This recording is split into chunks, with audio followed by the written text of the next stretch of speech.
Hello everyone, welcome to my channel. I hope everyone is having a wonderful day. Before we begin, please hit the subscribe button and give this video a thumbs up.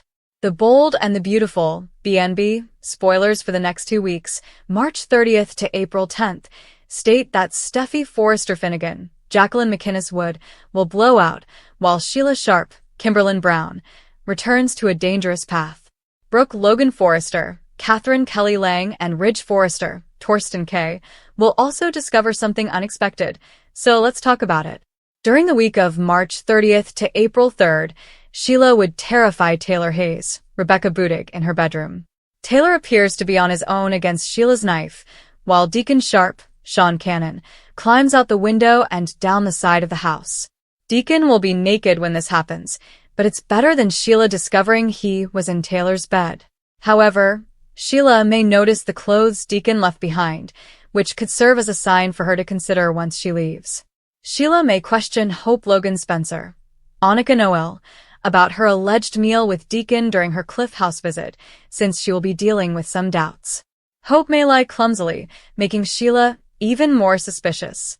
The fact that Sheila will be asking questions will worry Hope, so Deke Sharp, Harrison Cohn, will wonder whether she believes Sheila learned about Deacon's betrayal with Taylor. While Sheila connects the dots, Steffi will discover out what happened at the Cliff home and lose her cool. After ripping into Taylor, Steffi will face Deacon. Steffi will also be concerned about what Sheila may do if she puts the jigsaw pieces together, so she will raise the alarm about Taylor's safety. According to BNB teasers, Sheila's dark side is ready to resurface, but let us first discuss some other story developments. Electra Forrester, Linnea Grace, will learn something about Ivy Forrester, Ashley Brewer, but Ivy's manipulation will not be revealed just yet. Instead, Ivy will continue to push Electra and RJ Forrester, Brian Nicoletti, together. RJ will tell Brooke how much he is falling for Electra, and she will hope everything works out. Brooke and Ridge will soon discover something they were not supposed to see. Perhaps Ridge and Brooke will interrupt RJ's makeout session with Electra in the design office, embarrassing their son. Sheila should be ready for payback after discovering the truth about Deacon and Taylor between April 6th and 10th. Instead of confronting the duo or getting another weapon, she may prefer to toy with Taylor and Deacon's heads for a bit. Sheila may drag out her vengeful scheme, keeping the duo guessing about her next move. Perhaps Sheila may pretend she is unaware while secretly scheming retaliation. Regardless, as the tale progresses, Sheila will revert to a more negative version of herself. That could endanger Deacon and Taylor, but it would be preferable if Sheila could cool herself and find a way to exact revenge that does not require prison. Over with Katie Logan Spencer, Heather Tom, and Bill Spencer, Don Diamont. They may encounter some sabotage at Logan. Brooke and Ridge want to fight back, putting Katie's fashion house in peril as new challenges surface. According to the Bold and the Beautiful spoilers, the next 2 weeks will be jam-packed with excitement, so keep an eye out for all of the unexpected news and escalating danger. CDL is the place to go for the most up-to-date Bold and the Beautiful spoilers and news, so check back often for more. In the glittering world of Los Angeles fashion and complex family loyalties, the air at the Cliff House was thick with secrets and unspoken wishes. Taylor Hayes had always been the epitome of controlled strength, a psychiatrist who guided others through their turmoil while concealing her own. However, her nights had recently become a frenzy of forbidden pleasure with Deacon Sharp, the man who had once been her patient, her enemy's ex, and now, impossibly, her boyfriend. They met discreetly, away from inquisitive eyes, particularly those of Taylor's daughter Steffi Forrester Finnegan, who ran Forrester Creations with an iron fist and a protective heart. Deacon, reformed but still rough around the edges, had assured Taylor that it was only for fun, a chance to feel alive again after years of grief. However, when their interactions became more intense, the hazards increased. It was a muggy Monday evening when everything broke. Taylor's bedroom at the Cliff House, usually a haven of peaceful neutrals and ocean vistas, was filled with soft groans and murmured endearments. Deacon's hands caressed the curves of her body as they lost themselves in each other, the blankets entwined like a conspiracy. "This is crazy," Taylor exclaimed, her fingers pressing into his shoulders. "But I don't care. Not tonight." Deacon's roguish smile drew her closer. We deserve it, document after everything. They did not hear the entrance door creak open below. Sheila Sharp, formerly Carter, the lady who had risen from the dead more times than anybody could count, had arrived unannounced with a basket of peace offerings in hand. She was attempting, or so she claimed, to mend ties with her husband Deacon following their tumultuous reunion. But suspicion had been nagging at her for several weeks. The late nights, the evasive texts, and Deacon's eyes light up when Taylor is mentioned. Tonight, she planned to surprise him, or entrap him. Sheila was quietly climbing the stairs when she heard the sounds, rhythmic, insistent, and unmistakable. Her blood became chilly. She hesitated at the bedroom door, her heart beating like a battle drum. Deacon? She called quietly, but the moans drowned her out. Rage boiled over. On her way back up, Sheila grabbed a butcher knife from the kitchen island and kicked the door open with enough force to break the frame. Taylor's eyes widened with dread as the knife glinted in the lamplight. Sheila! She screamed, scrambling to cover herself with the sheet. Deacon bolted upright, his face losing color. What the get out? But Sheila was not listening. She lunged forward, knife outstretched, and her voice sounded poisonous. You too?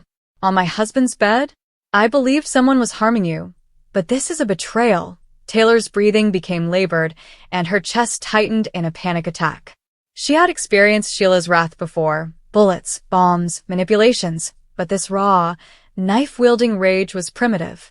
Do not murder me, Taylor pleaded, her voice quivering as she backed up against the headboard and hyperventilated. Please, Sheila, it is not as you think. Wait, no, don't. Deacon, nude and exposed, felt his entire world swirl. His heart pounded wildly. A double beat of terror and remorse colliding with a full-fledged panic episode. Sweat dripped on his brow as he gulped for oxygen, his eyesight blurred. Sheila, darling, put that knife down.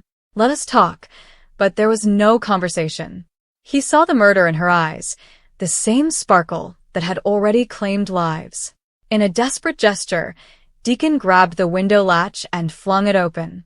The cool night air hit him as he flung a leg over the sill, plummeting to the balcony below in a desperate escape, his heart beating out of control.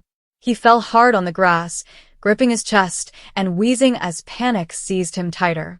Naked, ashamed, and afraid, he staggered toward the bushes, hoping no one would notice. Taylor's panic attack had reached its peak. Her hands trembled uncontrollably, and tears flowed down her cheeks as she battled to breathe. Please, Sheila, I'm begging you. The room swirled, and black specks danced in her vision. Sheila dropped the knife slightly, but her demeanor remained icy. You think I'm duped? I'll deal with you later.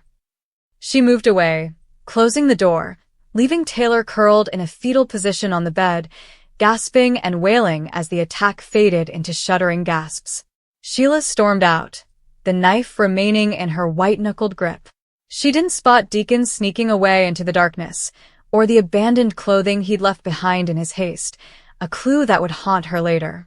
For the time being, she drove away into the darkness, her thoughts reeling from treachery. However, the seeds of vengeance were already taking root. The next morning, Tuesday, Taylor awoke with watery eyes and a persistent tightness in her chest. She couldn't shake the panic she had felt the night before. Deacon texted her hurriedly from a safe distance. We nearly died. Literally. Meet me on the beach. They met in a remote cove, both still fresh. Deacon, who is typically unflappable, confessed to his own attack. I thought my heart would explode out there, buck naked in the bushes. What if she goes after us for real? Taylor nodded, her voice shaking. I pleaded for my life, Deacon. I am the woman who survived a gunshot from her. This is different. She knows, or suspects enough. They clung to each other, but the spark was polluted now, with fear overcoming desire. Little did they know, Hope Logan had spotted Deacon's desperate late-night call and figured out too much. When Sheila confronted her later that day at Il Giardino and demanded answers, Hope lied through her teeth. Mom and Deacon? No way. Sheila, you are imagining things. Go home. Sheila's eyes furrowed, but she agreed for now. By Wednesday, the secret was coming undone. Steffi Forrester Finnegan came at Forrester Creations like a storm cloud, her expensive heels clicking purposefully. She had overheard a whispered phone call from her mother, Taylor's voice tinged with apprehension. "Mom, what's happening? You sound like you're falling apart." When Steffi confronted Taylor at the Cliff House that afternoon, the reality shocked her. "You and Deacon? Behind everyone's back, while Sheila is married to him. Are you insane?" Taylor attempted to explain, but Steffi reacted, raising her voice to a fever pitch. "This might kill you. Sheila is not stable. She is a killer." Steffi's breathing increased as the twin panic attack from the night before spread outward. She grasped the kitchen counter, hyperventilating as images of her mother's impending death flashed before her. "I cannot lose you, Mom. Not like this." Taylor drew her into an embrace, both ladies shivering, their mutual terror tying them together in an unexpected moment of raw vulnerability. Meanwhile, across town at Bill Spencer's elegant high-rise, another high-fashion drama was brewing. Katie Logan Spencer and her husband Bill had poured their souls into Logan, a new rival brand to Forrester Creations that offered inspiring, accessible designs for everyday women with a Logan family tradition. The launch event was scheduled for the following week, and it was a glitzy occasion attended by models, press, and influencers at a downtown venue. However, sabotage came without notice. Katie discovered the outfits defiled on Thursday when reviewing the final fittings, with seams pulled, textiles smeared with indelible ink and logos slashed. Who would do this? Katie gasped, tears welling up as she sorted through the shattered fragments. Bill's jaw clenched. "This is not at random. Someone is after us." Whispers pointed to insiders at Forrester, possibly resentful of the competition, or even a mole deployed by Ridge Forrester's staff. Brooke Logan, Katie's sister and Ridge's eternal flame, arrived with Ridge, their expressions filled with concern. "We'll fight back," Ridge promised, wrapping his arm around Brooke. "Logan deserves a shot. This sabotage will not stand." Brooke nodded vehemently. "We will rebuild stronger. Family first." Their collaboration revived old flames while they devised countermeasures, emergency sourcing, and private protection for the rescheduled event. The week went on, tension coiling like a spring. Friday marked Deacon and Taylor's next desperate move. To avoid Sheila's radar, they hid in a low-key motel and recounted the knife incident in hushed tones. Deacon's dread persisted in nightmares. Taylor gave herself breathing exercises, but the fear was visceral. "She'll come for us psychologically now," Taylor threatened. "Sheila does not attack in the same way twice. She'll play with us." Sure enough, by Saturday, Sheila had circled. She returned to Hope, this time pretending to be concerned. "Tell the truth, honey." Hope remained silent, but Sheila's intuition grew stronger. Taylor's name appeared in a text message sent from Deacon's forgotten phone, which had been left in the turmoil. The pieces fit together well. Sheila's twisted mind brew revenge, not with quick violence, but with a gradual unraveling. She would raise doubts, drop suggestions, and watch them squirm. On Sunday, the board was reset at Forrester.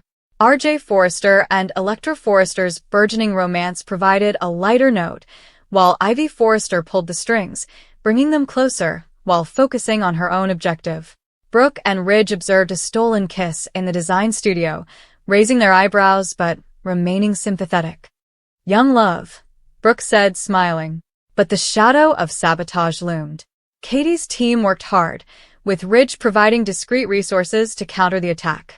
"We're all in this together," he told Bill over a nervous coffee. Bill muttered agreement as their antagonism simmered under the bond. On Monday, April 6th, the second week began, and Sheila's revenge plan took shape. No more knives at night. She would penetrate their world softly. An anonymous tip to the media about tensions in the Sharp household. A fabricated story at Il Giardino that Deacon was leaving. Taylor's patients began canceling, muttering about her instability. Deacon felt eyes on him everywhere, and his bar shifts became tight with phantom threats. Taylor stopping mid-session, gasping for air as paranoia set in. Deacon clutching his chest during a delivery run. Flashbacks of the window escape flooding back. Steffi, still shaken, confronted Deacon at his apartment on Tuesday. "Stay away from my mother or I'll make sure Sheila finishes what she began." Deacon responded defensively. "It's not that simple. We care about each other." But Steffi's panic returned, her hands shaking as she walked away, leaving Taylor in tears. "Mom, this is destroying us all." Fashion sabotage increased in the middle of the week. On Wednesday, the rescheduled Logan event venue saw a mystery flood. Pipes were tampered with, destroying preparations. Katie was enraged. "It is war." Bill hired detectives, while Brooke and Ridge used Forrester's public relations machine to spin the story positively. "Logan rises from the ashes," Brooke said at a strategy meeting, her enthusiasm reminiscent of her days with Ridge. Their partnership intensified, with fleeting glances hinting at reignited flames in the midst of the crisis. By Thursday, Sheila had gotten closer. She accidentally ran across Deacon at the beach where he and Taylor had previously concealed, issuing a veiled warning. "Doesn't it seem like secrets cut deeper than knives?" Deacon's face paled as he ran to alert Taylor, causing another mini panic. Their formerly exhilarating affair seemed like a noose. Taylor, in her office, felt the second major wave of the double panic, chest heaving, world closing in, when she realized Sheila knew everything. "We have to end this," she sobbed to Deacon over the phone. "For our lives." Friday brought another incident at the Cliff House. Steffi, Electra, and RJ convened for a family meal, which became combustible when Sheila arrived unexpectedly, smiling like a shark. "Just checking on my step-family," she purred, her gaze fixed on Taylor. The room began to crackle. Steffi blew her top once more, protecting her mother. "Sheila, get out. You're not welcome here." Taylor's panic returned, but she stayed steady. Deacon, hiding outside, stared through the window, his anxiousness increasing. The weekend of April 10th to 11th saw partial resolves and new hooks. The Logan event was held in a makeshift pop-up, with Brooke and Ridge's counter-strategy saving the day with last-minute ideas. Katie hugged her sister and whispered thanks. "We did it." Fashion sabotage has been thwarted for now. But rumors of a Forrester insider persisted. Meanwhile, Sheila retreated to plan her final strategy. No fast kill. She'd relish the vengeance, twisting their affections and loyalties against them. Deacon and Taylor had one final private embrace, promising prudence, their panic attacks establishing a stronger, wounded link. Steffi, fatigued but determined, confided in Liam Spencer about the family upheaval, and his steady presence provided comfort. Finally, as the 2 weeks came to a close, Los Angeles shone under the same relentless sun, but the undercurrents had shifted. Secrets are revealed, hearts are panicked and mended, fashions are saved from destruction, and a killer's vengeance simmers like a kettle about to boil over. The world of the bold and the beautiful continued to spin, with love, betrayal, and survival dancing in perpetual, soapy harmony, leaving everyone wondering what knife, sabotage, or confession awaited them.